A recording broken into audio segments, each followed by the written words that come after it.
To store fresh, homemade pasta or leftover dough, first toss it in flour to prevent sticking.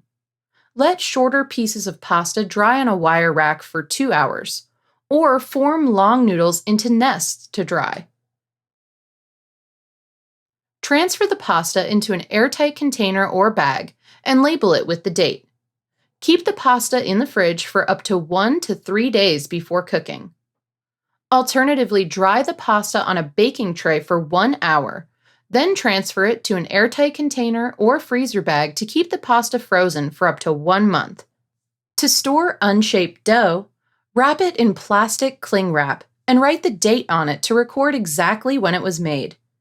Keep the wrapped dough in the fridge for no more than 2 days, or seal it in a freezer bag and store it in the freezer for up to 3 weeks.